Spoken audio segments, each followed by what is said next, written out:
Bismillahirrahmanirrahim. Assalamualaikum warahmatullahi wabarakatuh.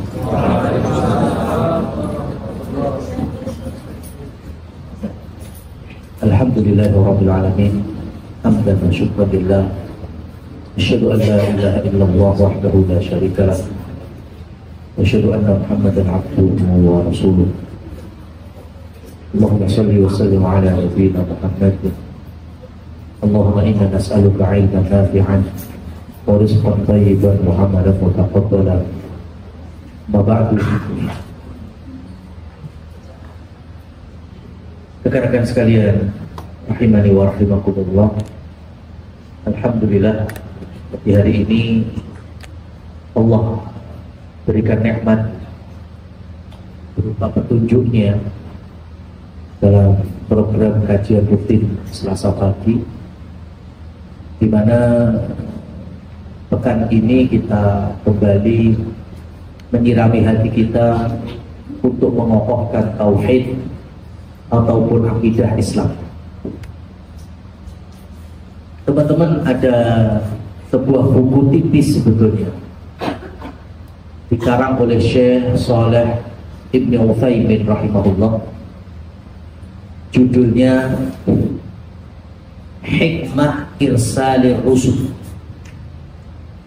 Jadi kalau kita terjemahkan, hikmah dan tujuan Allah utus para nabi dan para rasul. Dan di buku itu disebutkan 3 fokus fungsinya para nabi maupun para rasul diutus. Ada 3 alasan, 3 fungsi, 3 manfaat kenapa Allah harus menurunkan para nabi dan para rasulnya. Yang pertama, tujuan Allah Subhanahu wa ta'ala memilih dari sebagian manusia menjadi istimewa karena mengampu amanah dakwah menyebarkan agama ini. Yang pertama yaitu iqamatul hujjah, menyampaikan di hadapan umatnya semua yang telah Allah Subhanahu wa ta'ala jadikan sebagai bentuk agama, yang ujung-ujungnya surga dan neraka. Jadi para rasul itu diamanai sebagai manusia basyira wa nadhira. Basyira, pembawa kabar berita baik. Apa itu surga? Wa nadhira, dan nabi maupun rasul akan memberikan peringatan, bahkan teguran, ancaman terkait dengan apa? Neraka, azab Allah. Apa tujuannya? Supaya nanti manusia tidak ada yang komen di hari akhirat, ya Allah, saya nggak tahu ya Allah. Ketika Allah murka kemudian dimasukkan ke dalam neraka, ya, maka nanti ada manusia yang komentar, ya Allah, kenapa Engkau masukkan aku ke dalam nerakamu? Kenapa Engkau siksa? Jawabannya Allah, tidakkah telah aku turunkan kepadamu Rasul yang menyampaikan? Termasuk kita, umatnya Nabi Muhammad SAW, 15 abad kita telah ditinggal oleh Nabi SAW. Tapi ajarannya masih ada, hadis-hadisnya masih ada, bahkan Al-Qur'annya tidak pernah berubah. Jadi gak ada alasan bagi kita selaku umatnya ketika na'udzubillah Allah akan siksa kemudian beralasan, saya nggak tahu ya Allah, ya saya belum tahu. Maka Allah nanti akan menjawab, kan sudah ada dakwahnya, sudah ada seruannya. Di tempat kalian ada masjid, ada musola, ada kajian, ada ustadznya, ada da'inya, ada mubaliknya. Kenapa kamu nggak datangi? Ya, akhirnya dia itu tujuan pertama sebagai pembawa kabar gembira dan juga peringatan. Maka dari sini teman-teman, di dalam kitab yang lain, ada namanya kitab Al-Fawaid, ya, yang ditulis oleh Imam Ibnu Qayyim Al-Jauziyah. Muslimin, muslimat, orang-orang itu kalau pengen bahagia secara agama, ya bahagia, betul-betul bahagia, itu kalau memahami 4 perkara. Ya, yang pertama dia memahami iman versusnya kafir, kekufuran. Yang kedua, jika dia memahami tauhid versusnya syirik. Yang ketiga, kalau dia memahami amalan-amalan ketaatan kesolehan versusnya apa? Maksiat. Dan yang keempat, memahami perkara-perkara yang diajarkan oleh Nabi menjadi sunnah-sunnah beliau dan versusnya apa? Amalan-amalan yang tidak pernah dicontohkan alias kebid'ahan. 4 perkara ini kalau difahami dengan baik oleh muslimin muslimat, bahagia, tenang hidupnya. Tapi kalau beragama sesuai dengan hawa nafsu, ya, wah, ngaji kok bahas sirik-sirik kayak zaman batu aja, ya, oh, ngaji kok bahasnya kekufuran, ngaji kok bahasnya amalan-amalan yang tidak pernah dicontohkan, bahas bid'ah dan seterusnya. Maka orang-orang seperti ini mesti cacat dalam agamanya, alias muter-muter. Kita yang dari Solo, ya, sudah jalan ke Semarang. Kalau 4 perkara agama difahami dengan baik, ya, tauhid juga difahamkan syiriknya, iman difahamkan kufurnya, ketaatan difahamkan kebalikannya maksiat, sunnah juga difahamkan kebalikannya bid'ah. Itu namanya lurus terang akhirnya. Solo Semarang via tol lancar. Tapi kalau enggan, hanya diambil iman tok, tauhidnya tok, ketaatannya tok, ya, sunnahnya tok, tanpa mengenal kebalikannya, tanpa memahami kemungkaran-kemungkarannya, akhirnya kita ini beragama muter-muter. Mau ke Semarang, ya bundaran Boyolali Rababar. Ya. Kenapa? Karena tidak mengambil secara sempurna. Nah, teman-teman yang dirahmati oleh Allah Subhanahu wa ta'ala, hari ini namanya membawa agama itu musuhnya nggak main-main, iblis. Baik iblis bisa turun langsung maupun melalui tangan-tangan dan kaki-kakinya, yaitu para setan-setan ini. Ada ucapan bagus sekali dari ulama tabi'ut tabi'in, yaitu Imam Al-Auza'i rahimahullah. Alaika bittiba'i man salaf wa in rafadhakan nas. Kalian itu wajib memegang teguh agama ajaran para salafus soleh. Siapa itu? Para sahabat, generasi berikutnya para tabi'in, generasi berikutnya para tabi'ut tabi'in. Ini agama yang benar. Ya, pegang baik-baik pemahaman mereka, meskipun wa in rafadhakan nas, manusia yang lainnya pada menolakmu, pada kontra denganmu. Kenapa? Karena agama itu semakin dekat ke mereka itu semakin benar. Maka tafsir yang paling benar tafsir yang mana? Yang semakin dekat di zaman sahabat. Tafsir paling bagus tafsirnya tafsirnya sahabat Abdullah ibnu Abbas.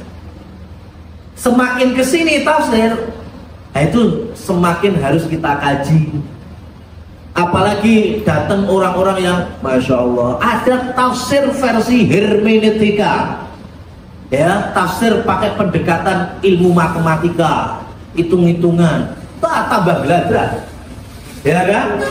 Menurut dia, wah kerajaannya Sulaiman Borobudur ini. Ini menurut kacamata ayat ini ditafsir pakai versi siapa?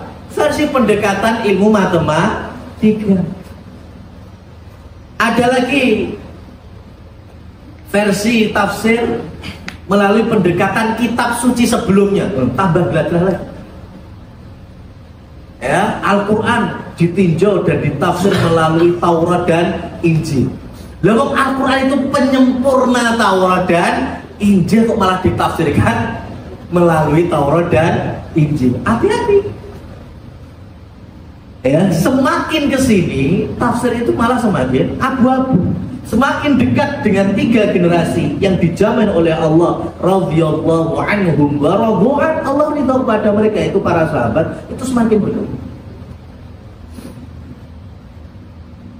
Wa iyyaka, kata Imam Auza'i, wa iyyaka ara ar-rijal wa in zahrafuhu bil aqwal. Dan hati-hati dari statement-statement tokoh-tokoh atau orang-orang yang dinilai besar kemampuannya di dalam retorika, di dalam berbicara, menghiasi ucapan-ucapannya untuk menggembosi ngaji yang benar. Bayangkan, Masya Allah, hari ini ada muncul, saya kasih contoh aja satu aja, ngaji itu yang penting ya hadir,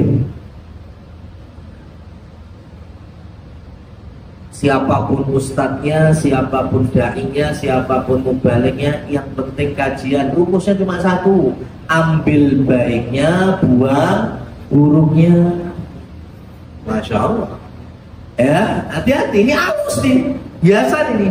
Ambil baiknya, buang buruknya. Kalau gitu nggak usah hadir kajian, Mas. Ngisio kajian. Ya, langsung buka kajian, nggak usah hadir. Kenapa? Karena sudah bisa nimbang. Oh, ini baik, ini buruk. Ya. Dari mana kita bisa menilai itu baik dan buruk? Dari kacamata siapa?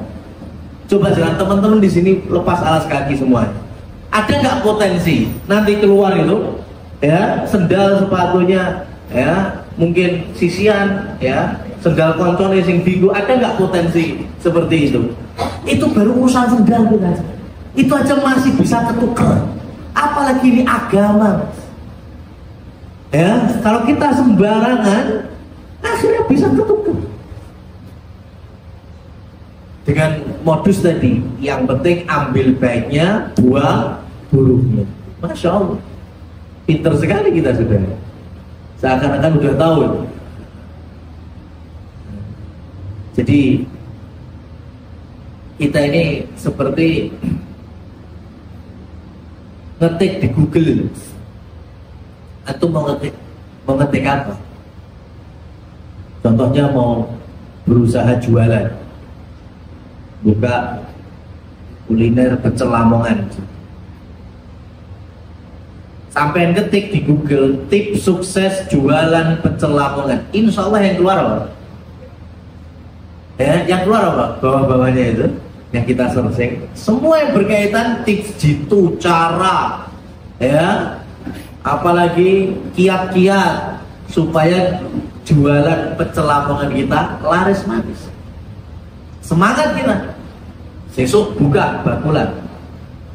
Karena kita ketik tips sukses kuliner pecel Lamongan. Tapi kalau sampai rubah ketikanya, dampak negatif dan ruginya bisnis pecel Lamongan, kira-kira yang keluar yang mana? Ya, yang keluar ya semua yang negatifnya bakulan pecel Lamongan. Akhirnya kita down, gak sidup bakulan pecel Lamongan. Iya apa enggak? Jadi kalau kita ngajinya model ketikan Google ini tergantung sudut pandangnya. Sampai kalau pengen datang ya kajian, kemudian dapat selentingan, wah itu kajiannya kajian ya bahas Al-Quran, hadis sampai kekencengan jadi radikal, wah akhirnya sampai kapan pun nggak sudah ngaji. Karena ada ketakutan itu, kekhawatiran. Tapi kalau sampai yang jelas ada ayat yang dibahas, hadis yang dikaji, pendapat para ulama, para sahabat ya dijadikan materinya, saya datang dulu. Ini insya Allah pulang-pulang dapat hidayah. Ini karena tujuan pertama diutusnya para nabi sebagai pembawa berita dari Allah, untuk mengenalkan Allah dan semua yang mengitarinya sampai surga dan neraka, sehingga sudah nggak ada alasan lagi untuk kita. Sekarang yang kedua, tujuan diturunkannya para nabi dan rasul yang kedua adalah mengajarkan kepada umat tata cara ibadah kepada Allah Subhanahu wa Ta'ala.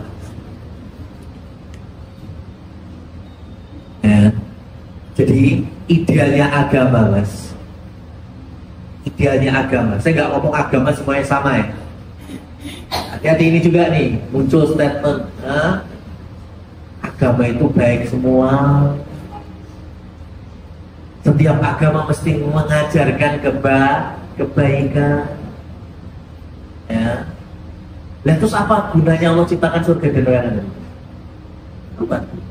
Kalau semua agama baik, terus kenapa Allah ciptakan surga dan neraka? Padahal surga khusus Allah istimewakan untuk siapa? Orang-orang yang beriman, bertauhid, bertakwa. Neraka sebaliknya.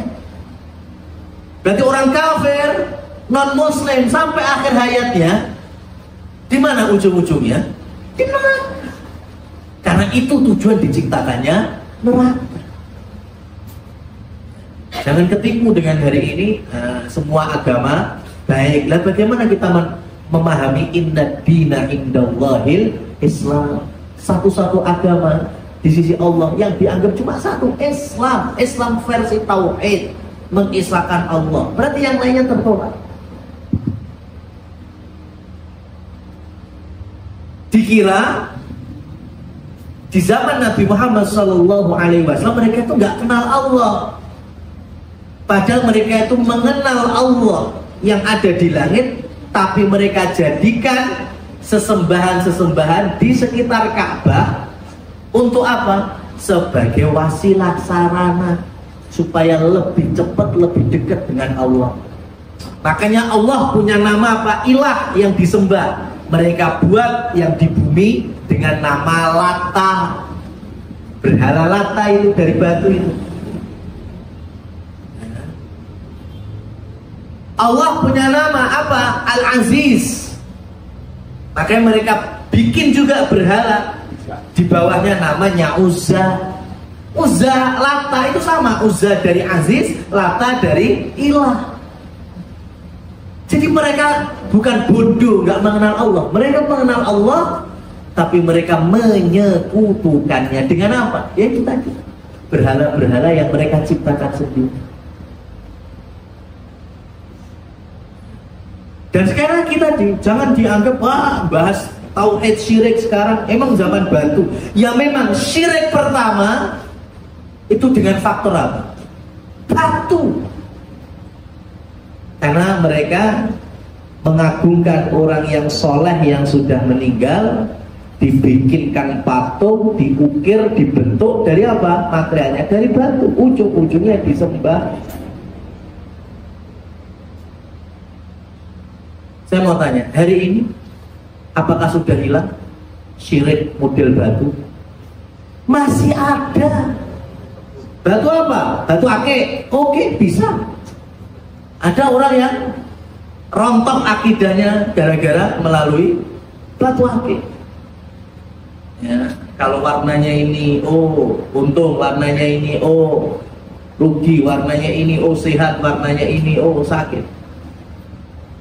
Ada juga batu yang lain, contohnya apa? Batu nisan. Banyak orang menyembah-nyembah, dalam tanda kutip mengagung-agungkan, memuliakan melalui orang-orang soleh yang sudah meninggal. Mereka ibadah di atasnya. Ngapain? Nyiumi batu nisan. Jadi belum selesai dakwah tauhid itu. Dari zaman dulu syiriknya batu sampai sekarang juga masih ngurusi batu.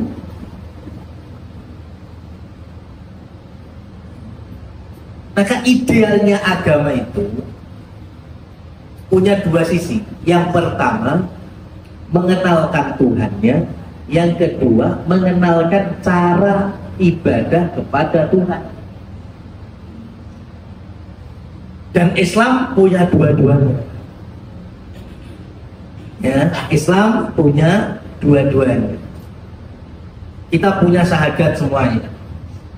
Asyhadu an la ilaha illallah wa asyhadu anna Muhammadar Rasulullah. Ringan di lisan, tapi ini konsekuensinya Masya Allah. Bahkan dulu ketika posisi lagi bencana, ya, bencana alam, saya masih ingat gempa Jogja itu awal itu dulu kita diturunkan kurang lebih 2 bulan kita di sana bantu, termasuk ada 2 pekan kita di salah satu masjidnya aman, dijadikan pengungsian. Yang saat itu menyedihkan adalah ini yang ngungsi enek sing lanang enek sing wedok, ada muslimin ada muslim. Itu ketika tim kami ada yang azan, ada iqamah, masjid berjalan sebagaimana normalnya masjid. Tapi diantar, bahkan 90% pengungsinya itu, khususnya yang laki-laki, itu nggak mau sholat jamaah. Ngungsinya yang masjid, sawaya sholat atau sholat. Dalam kondisi musibah, pilih. Ya, dikai musibah orang eling Allah, pilih dikai ya kenikmatan dunia malah. Ini musibah, ngungsi, kayak ngungsi ini yang sampai masjid, waya sholat gak gelem sholat. Operadol gitu. Akhirnya kita pendekatan dengan RT-nya. Kata RT, wes tak mas, wes. Ya, lu pancen kaku nih ngomong wae, wes tak. RT berarti kan sudah selesai tugasnya mengajar. Nah, ceritanya ketika salah satu dari teman kami akhirnya ngobrol-ngobrol, kemudian disisipi, dan disitulah kemudian ada di antara mereka yang bahas, saiki mumpung seino ora salat rampung, sing penting kan engko lek pas malaikat mau teko iso ngomong la ilaha illallah. Ya, jadi nanti ketika mau sekarat, nah baru kita ngucapin la ilaha illallah kan dijamin masuk surga. Dikira la ilaha illallah itu ringan ketika kita sehat walafiat, sama ketika kita sekarat. Ya, sampai tahu kan orang yang latah itu, ya, orang latah itu, lek mbok kageti, yang keluar itu cerminan apa yang ada dalam pikiran dan hatinya. Kalau dia kebiasaan ya hidupnya, hati dan pikirannya baik, umpamanya sering zikir, mbok kageti sing metu insyaallah zikir. Ya kan? Itu astagfirullah, Allahu Akbar. Itu kenapa? Karena emang kelihatan aslinya. Tapi kalau orang kebiasaannya sebaliknya, ya, kemudian mbok kaget nih metu latahnya keluar zikir ya, orang mungkin mesti yang keluar ya buru-buru karena kebiasaannya itu. Lah sekarang itu berkahnya lebih besar daripada itu. Orang yang mudah dan mampu mengucapkan la ilaha illallah itu selama hidupnya komitmen mengamalkan la ilaha illallah itu wujud ada. Di antaranya ya sholat tadi. Dan sekarang seumur hidupnya dia melupakan segalanya ini. Kok dengan mudahnya nanti yang penting pas sekarang tinggal ngucapin la ilaha illallah. Ya, jadi tidak semudah itu bayangin.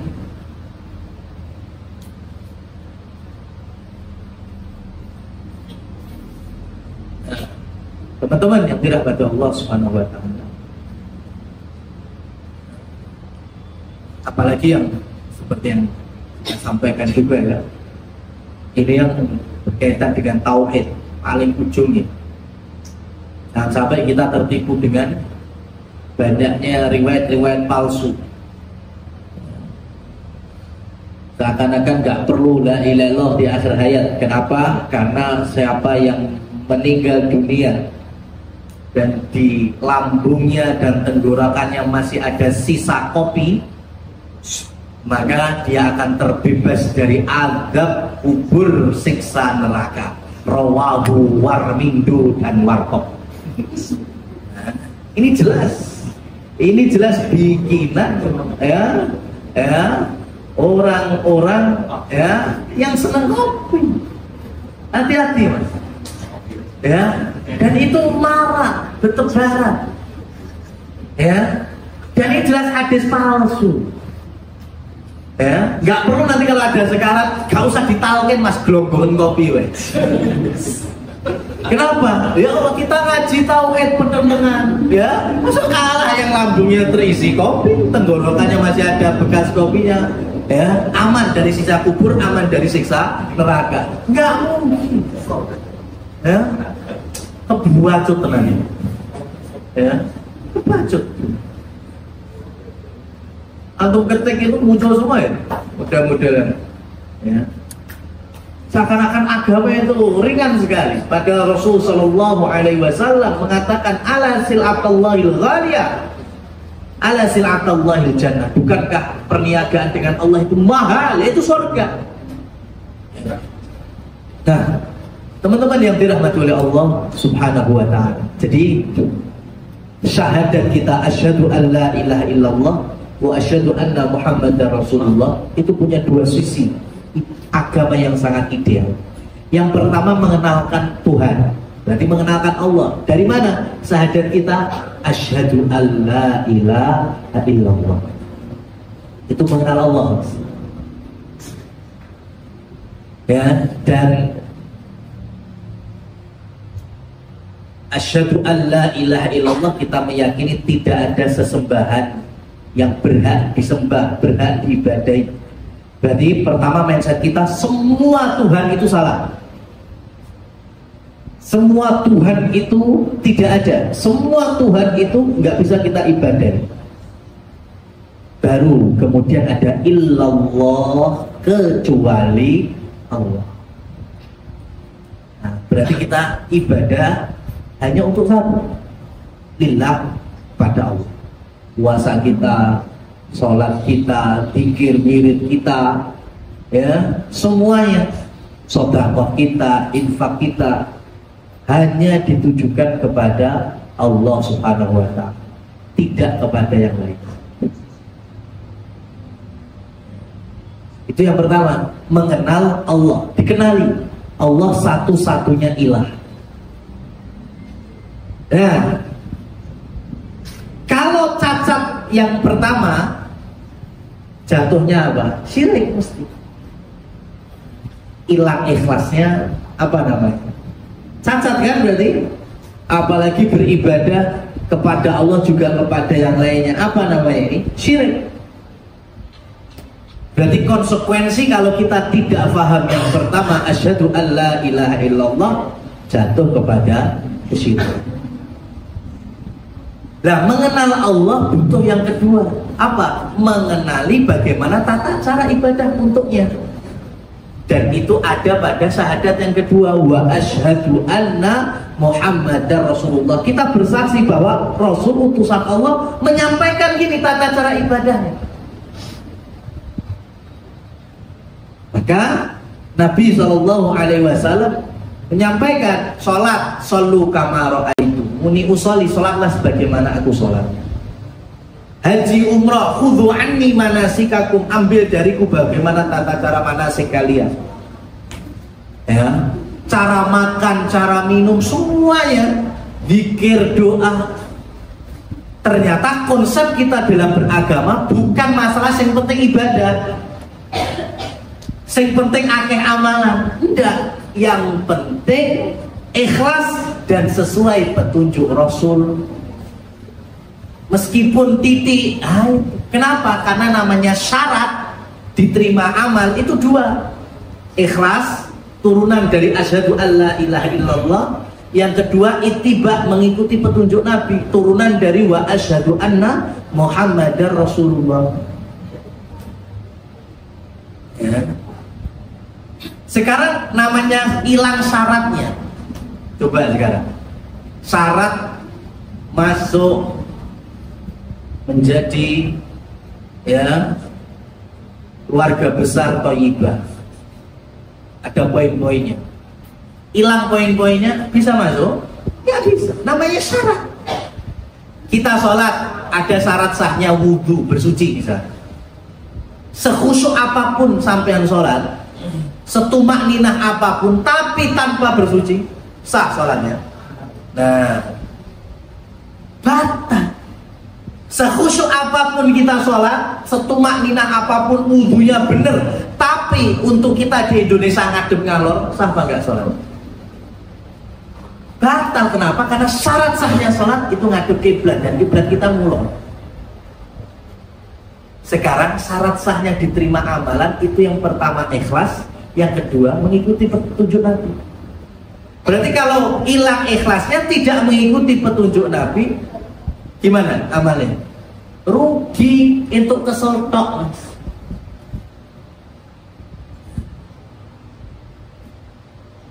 Sebetulnya kasihan lihat saudara-saudara kita yang sampai puluhan ribu mengucapkan zikir, bahkan kadang sampai ya awake kemeringet, geleng-geleng, padahal Nabi nggak mencontohkan seperti itu.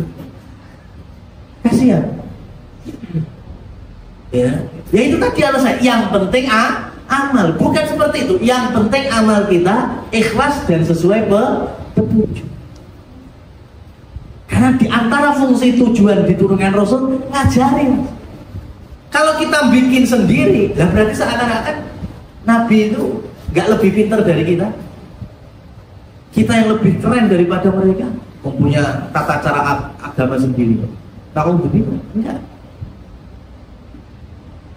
Maka ketika ikhlasnya cacat, asyhadu alla ilaha illallahnya cacat, apa kata Allah? La in asyrakta la yahbatanna amaluk. Kalau sampai kamu syirik, hai Muhammad, maka terhapus semua amalan. Ini untuk Nabi Muhammad saja kayak gitu. Apalagi untuk kita? Kira-kira yang terhapus itu amalan baik apa amalan buruk ya? Kalau sampai kita syirik, yang terhapus amalan baik kita apa amalan buruk kita? Amalan baik. Nah, yang hapus amalan buruk enak, mending syirik wae. Ya. Itu. Kalau sampai kita beramal tidak sesuai petunjuk Nabi, ya, tidak mengikuti contoh dari beliau, turunan dari wa asyhadu anna Muhammadar Rasulullah, jatuhnya apa? Sama, terhapus juga. Sebagaimana hadis, man amila amalan laisa alaihi amruna fahuwa raddun. Siapa yang beramal dalam agama tidak sesuai petunjuk kami, maka amalan tersebut tertolak. Gak ada enaknya. Yang enak cuma tadi, punya modal ikhlas, punya modal ittiba atau mengikuti contoh Nabi Muhammad Sallallahu Alaihi Wasallam. Kemudian yang terakhir, yang ketiga ya, dari hikmah diturunkannya para nabi dan para rasul adalah untuk menyatukan ya bahwa jalan Allah itu memang satu. Menyampaikan ini. Ya, jadi nabi-nabi sebelum beliau, sebelum Nabi Muhammad, itu kan juga satu tauhid, meskipun syariatnya beda-beda. Maka Nabi jadikan bahasanya aslinya satu, yaitu tauhid. Qul hadhihi sabili ad'u ila Allah, dalam Quran surat Yusuf ayat 108. Katakan Muhammad, inilah jalanku. Ya. Ihdinas siratal mustaqim, itu cuma satu. Maka nggak ada jalan-jalan yang lain. Betul, Allah turunkan sebelumnya Taurat, Allah turunkan sebelumnya Injil, tapi disempurnakan sama Al-Quran. Makanya ketika Umar bin Khattab buka-buka Taurat, dimarahi sama Nabi. Seakan-akan Al-Quran masih kurang. Memang mereka disebut sebagai ahli kitab, tapi di syariatnya Nabi Muhammad mereka sudah kafir. Ya ayyuhalladzina kafaru min ahli kitab. Orang-orang kafir dari ahli kitab siapa? Yahudi dan Nasara. Padahal mereka Allah berikan kitab suci sebelumnya, tapi mereka nyelewengin. Tauratnya mereka revisi, Injilnya juga mereka otak-atik. Meskipun masih ada ketetapan bagi kita umatnya Nabi Muhammad, diantaranya apa? Kehalalan daging sembelihan mereka. Ya, daging sembelihan ahli kitab itu halal untuk dikonsumsi sampai kita tahu bahwa mereka nyembelih tidak menyebut nama Allah. Ya, atau wanita-wanita ahli kitab boleh dinikahi bagi musliminnya, halal untuk dinikahi. Cuma pesan saya, seakan-akan muslimat dari kaum muslimin aja ya kurang-kurang stok. Ya. Maka dari sini orang-orang Yahudi dan Nasrani itu meskipun mereka Allah turunkan Taurat dan Injil, tetap hari ini mereka sudah bukan tauhid lagi. Mereka termasuk syirik dan mereka masuk ke dalam orang-orang kafir. Yang boleh hanya kita memakan sembelihannya. Ini sama teman-teman, makanya saya dari dulu sering sampaikan hati-hati hari ini dengan bebasnya atau maraknya impor daging. Ya, kalau daging itu umpamanya daging sapi dari Australia, dari Amerika, Inggris, itu malah saya tenang kok. Karena sangat jelas sekali mereka itu agamanya rata-rata Nasrani, entah Katolik, ya, entah Kristen, Protestan. Tapi itu ada dalam syariat ahli kitab.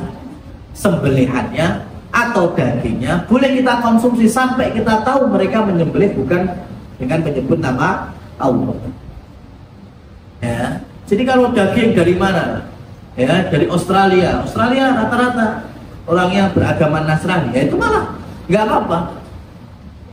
Itu saya malah grawasi yang teman-teman hari ini ya ngefanya ya ke Korea, dagingnya Wagyu Jepang. Nah itu agamanya apa kan? Jepang agamanya Shinto. Mereka musyrik dari awal.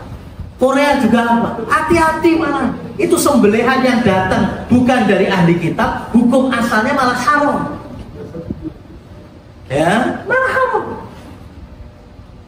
Maka itu yang menjadi pegangan bagi kita. Malah kalau ada daging dari negeri-negeri yang agamanya nggak jelas, Nasrani bukan, Yahudi bukan, apalagi bukan Islam, itu lebih baik kita jauhi. Sampai kita temukan di situ mungkin ada logo halalnya, ya, ada sertifikat halalnya. Kenapa? Karena asalnya negeri mereka negeri musyrik, bukan ahli kitab. Karena Rasulullah SAW Allah utus di antara fungsi yang paling utama yaitu menjadikan dan mengenalkan bahwa agama itu dari zaman Nabi Adam sampai Nabi Muhammad satu. Jalannya juga satu dengan tauhidullah, mentauhidkan Allah Subhanahu wa taala. Wallahu a'lam bishawab. Jadi ini materi tauhid yang bisa kami sampaikan, yaitu 3 hikmah diutusnya para nabi dan para rasul. Semoga bermanfaat dan menambah kekuatan iman dan ketakwaan kita terhadap agama yang kita cintai dan kita muliakan ini. Waktu yang tersisa mungkin ada yang mau bertanya, kami kembalikan kepada teman pembawa acara. Terima kasih kepada Ustaz Iqbal. Sebelum kita tutup acara siang hari ini, apakah ada pertanyaan dari teman-teman? Ada dari teman perempuan ada.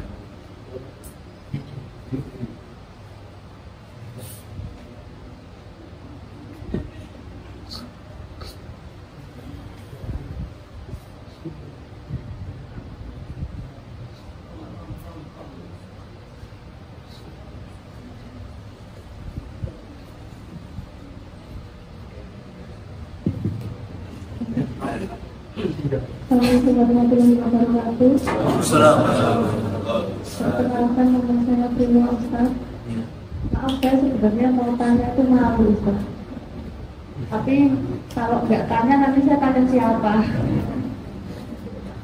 Jujur aja ya Ustaz, saya ini sudah 5 tahun ini sendiri, memutuskan untuk sendiri karena saya menikah dengan berbeda agama dengan orang tua saya. Dan sampai orang tua saya itu meninggal, kami tidak melakukan apa sama sekali, tidak bertemu sama sekali. Saya tidak menginjakkan kaki saya sampai 7 tahun ini. Dan waktu di hari mereka meninggal itu, saya kehilangan mereka 1 tahun berturut-turut dengan yang sama. Bahkan waktu mau menikah, bapak saya pernah bilang, kamu anakku kan. Jadi saya nggak punya anak, kamu saja. Saya nggak seperti itu. Dan sampai detik ini, hampir 100 hari mama saya meninggal Ustaz. November besok 100 hari itu, saya belum berani menginjakkan kaki saya pulang ke rumah. Saya belum bisa menjadi anak yang baik untuk orang tua saya. Saya juga tidak dipakai untuk, tidak bisa bersikap bagaimana menjadi anak yang lebih dosa orang tua saya. Sampai mereka meninggal pun kami tidak bertegur sapa selama bertahun-tahun Ustaz. Maaf ya Ustaz, saya malu kan. Saya nggak ada untuk bertanya yang benar itu seperti apa. Berarti maksud sampean itu orang tuanya yang beda agama sama sampean. Baik teman-teman yang dirahmati Allah Subhanahu wa taala. Yang pertama,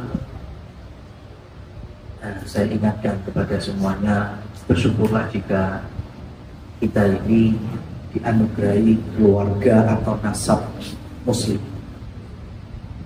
Ada di tempat Thayyibah ini pula saya dulu pernah mengatakan, jangan tertipu dengan Islam turunan. Ya, Islam turunan toh. Alhamdulillah Islam turunan. Daripada Konghucu turunan, pilih mana? Ya, mending Islam turunan. Maksudnya Islam turunan gimana? Kita lahir posisi orang tua kita muslim itu bersyukur. Mending Islam turunan. Ya, daripada Sinto turunan, pilih mana? Ya kan? Nah bersyukur kakek nenek Islam, orang tua Islam, akhirnya kita pun juga Islam. Kenapa? Karena ada sebagian dari saudara-saudara kita muslimin muslimat yang mereka tidak menikmati itu. Ya, mereka akhirnya terlahirnya dalam kondisi bertauhid semua. Kullu mauludin yuladu 'alal fitrah. Setiap bayi yang lahir itu terlahir dalam kondisi bertauhid. Ya, lahir pertama cenger itu masih bertauhid itu. Fa'abawahu yuhawidanihi au yunasironihi au yumajisanihi. Maka orang tualah yang membentuk bayi ini. Bisa menjadi Yahudi, bisa menjadi Nasara, bisa menjadi Majusi. Menunjukkan apa? Agama turunan. Ya kan? Orang tuanya Yahudi, mau gak mau anaknya jadi Yahudi. Orang tuanya Nasara, anaknya saya juga bisa jadi Nasara. Maka itu yang pertama. Ya, syukuri kalau kita keluarganya, nasabnya nasab muslimin dan muslim. Kemudian yang kedua, Allah berikan contoh para nabi dan rasul. Nabi Ibrahim itu besok di hari kebangkitan itu masih datangi ke ayahnya, didakwai, ya bener toh dakwahku, ayo ya melu aku. Dalam riwayat namanya Azar, besok di hari kebangkitan baru ngeh bapaknya kalau anaknya itu dakwahnya bener. Tapi sama Allah diridhoi apa enggak? Tidak, karena akhirat bukan hari beramal, tinggal pembalasan. Dulu ketika masih hidup diusir Nabi Ibrahim, dakwah kepada ayahnya, pembuat patung berhala, maintenance-nya, ya itu bapaknya sendiri, ayah darah dagingnya, ayah nasabnya Ibrahim bin Azar. Ujung-ujungnya Nabi Ibrahim diusir.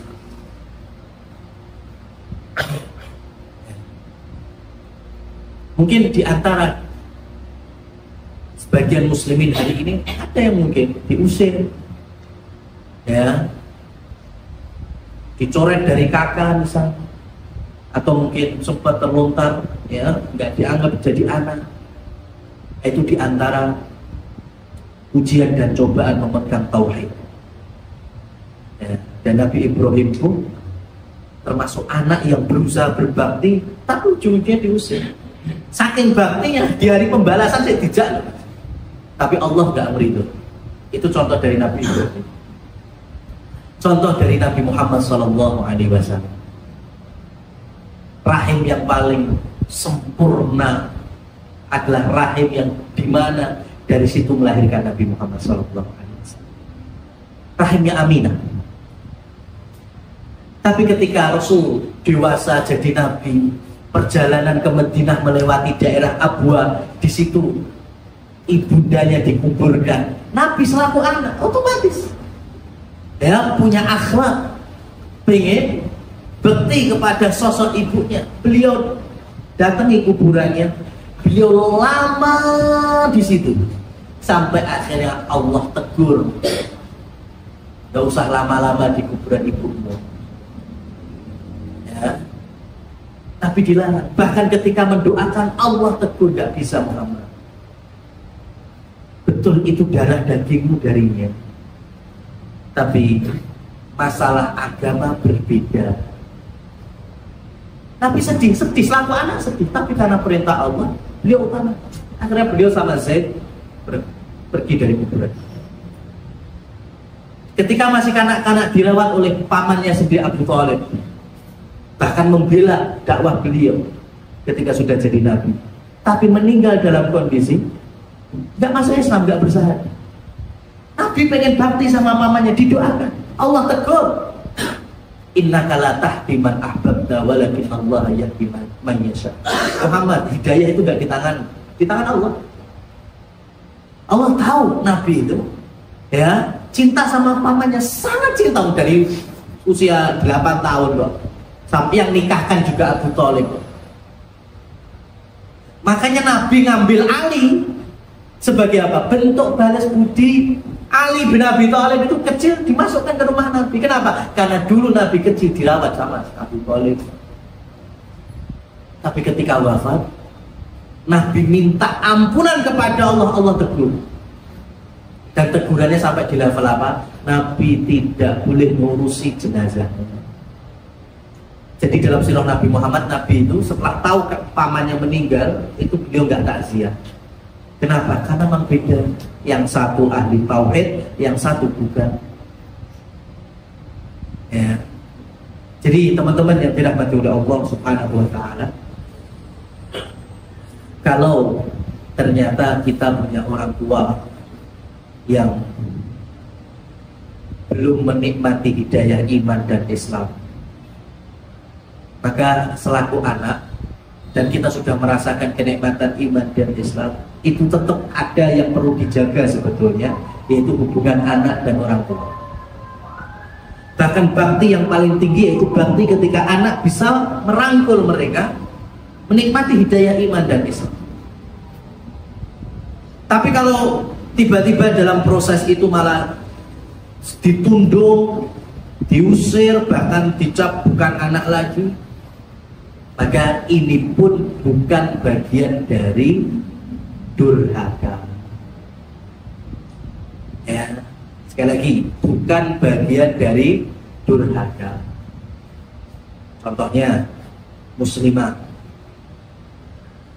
beritahu kepada orang tuanya yang non muslim, saya mau nikah, ya, kemudian orang tua bilang aku tidak setuju, ya, iling-ilingan orang mungkin aku teko neng kawinanmu, ya, maka kemudian anaknya ini karena pengen tetap menjaga agamanya, dia pilih calon suami yang bagus agamanya, maka akhirnya dia tetap menikah, tapi dengan jalur satu-satunya, yaitu wali hakim. Bukan wali dari ormasnya, bukan wali dari takmir masjidnya, bukan wali dari komunitasnya, bukan. Walinya cuma satu. Wali siapa? Hakim, diwakili KUA kita, dari Pengadilan Kementerian Agama Islam. Hanya itu. Dan dia tidak termasuk durhaka, ya. Jadi bisa menyimpang dari ajaran kalau dia mencari solusi yang lain, bukan wali hakim, bukan wali KUA, tapi wali-wali yang lain. Itu malah salah. Yang benar itu cuma satu. Wali siapa? Wali hakim. Dan itu ada formatnya, ada formulirnya, ada angketnya di KUA itu, bahwa anak perempuan ini memang walinya harus kami. Kenapa? Karena orang tuanya bukan muslim, ya. Karena kalau perempuan muslimah, maka walinya juga harus muslim, dan dia harus menikah dengan laki-laki yang seakidah seiman. Itu yang kedua.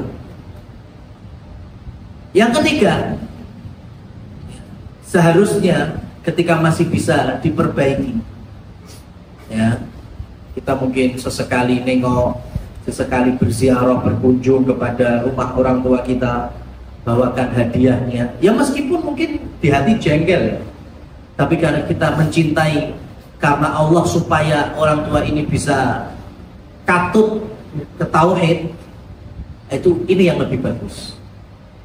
Tapi terkadang banyak cerita-cerita dari teman-teman yang akhirnya sampai orang tua meninggal pun ya tetap last kontak, ya sudah nggak ada komunikasi. Maka dari sudut pandang agama, maka hal ini wajar. Para sahabat dulu banyak yang seperti itu. Sa'ad bin Abi Waqqas, ibunya itu sampai mogok makan, asalkan satu mau makan kalau Sa'ad balik lagi ke agama syiriknya, sampai pingsan. Akhirnya Sa'ad deketi ibunya dengan perkataan lembut, Bu, kalau sampai umpamanya semaput mati, hidup lagi, mogok makan lagi, semaput mati, hidup, mogok makan lagi, ya, hanya pengen saya meninggalkan agama Muhammad, maksudnya Nabi Muhammad SAW, maka aku lebih pilih seperti itu, ya. Jadi lebih ridho ibu semaput mati urip neh, maput mati urip neh itu, dibandingkan meninggalkan agama tauhid. Tapi ngomong ke ibunya, akhirnya kan ibunya ya semuanya semangat wae. Akhirnya kan makan lucu-lucu. Cuma semua fasilitas kan saat keluarga kaya, semua fasilitas kendaraan mewahnya, baju mewahnya nggak boleh dibawa. Mus'ab bin Umar juga sama, diputus semua. Mungkin kalau hari ini ya kendaraan, pakaian, mungkin rumah, mungkin ATM, semuanya, ya, kemewahan dicabut. Kenapa? Dalam membela agama. Sampai mereka meninggal, orang-orang tua mereka meninggal. Itu terjadi. Nah, berarti dari sini, ketika kita mendapati orang tua kita meninggal, otomatis sedih, itu jelas, itu sunnah, ya, sunnatullahnya sedih. Tapi tetap secara hukum syariatnya kita nggak boleh mendoakan mereka. Kalau punya kuburan, kita pun dilarang untuk mengunjungi kuburan mereka. Tapi apakah hilang pahala berbaktinya belum. Dosa kan mati dalam kondisi non muslim, iya kan? Iya, masih bisa pahala berbakti ngalir, bisa dengan cara kita mendekati saudara-saudara orang tua kita. Siapa berarti? Pak Lek bule kita, Pak D bude kita, yang menawa ada yang belum Islam kita dekati, syukur-syukur akhirnya masuk Islam. Itu pahala bakti kita melalui itu. Kalau ternyata sudah Islam dari Pak Lek, Pak D, Bude, Bule kita, maka kita deketi, kita jalin silaturahim. Itu pun bernilai pahala berbakti kepada orang tua. Makanya Nabi akhirnya dekat sama siapa? Hamzah, paman beliau. Dekat sama Abbas, paman beliau. Ya, bahkan keduanya menjadi sahabat terdekat Rasulullah Shallallahu Alaihi Wasallam. Karena orang tuanya bukan dalam kondisi bertauhid sampai meninggal, tapi dua pamannya ini bertauhid. Akhirnya Nabi sebisa mungkin membela pembelaan dan berbakti sekencang-kencangnya melalui dua pamannya. Jadi ringkasnya, ketika mungkin sudah berapa hari, berapa ratus hari belum balik ke rumah pun enggak apa-apa. Ya, cuma saya sarankan dekati saudara-saudara orang tua kita. Ya, kalau bisa kita mengajak, ya kita ajak kepada kebaikan Islam. Ya, kita berikan hadiah, kita bertutur kata dengan lemah lembut dan lain seterusnya dari kebaikan-kebaikan. Tunjukkan akhlak Islam kepada mereka. Kalaupun sudah muslimin muslimat, maka lebih bagus lagi. Ya, tinggal kita menjaga hubungan silaturahim. Dan yang tidak kalah pentingnya, Rasulullah SAW bersabda, la yarithul muslimu kafiran wa la yarithul kafiru musliman. Tidak ada pewarisan harta dari kafir ke muslim, muslim ke kafir. Ya, maka kalau belum berkelanjutan, ya, saya ingatkan kepada teman kita yang bertanya tadi bahwa tidak ada hubungan warisan di antara sampean. Kenapa? Karena dengan perbedaan akidah dan keyakinan itu memutus hubungan seluruh syariat yang ada pada Islam. Jadi kalau orang tua mendiang, ya mendiang orang tua tidak memiliki harta yang itu menjadi warisan, maka ya kami mohon tidak usah ikut-ikutan menerimanya, karena memang bukan haknya dan memang tertutup warisan dari orang tua yang non muslim ke anak yang muslim, atau dari anak yang non muslim ke orang tua yang muslim, sama saja. Dan semoga ya Allah Subhanahu wa taala kokohkan ya, saudari kita ini di atas keimanan, di atas tauhid agama, dan juga kalau berketurunan pun punya anak putra putri, semoga bisa dididik menjadi generasi yang soleh dan solehah. Allahumma amin. Demikian yang bisa kami sampaikan. Wallahu a'lam. Usul dari kami, subhanakallahumma wa bihamdika asyhadu an la ilaha illa anta astaghfiruka wa atubu ilaik.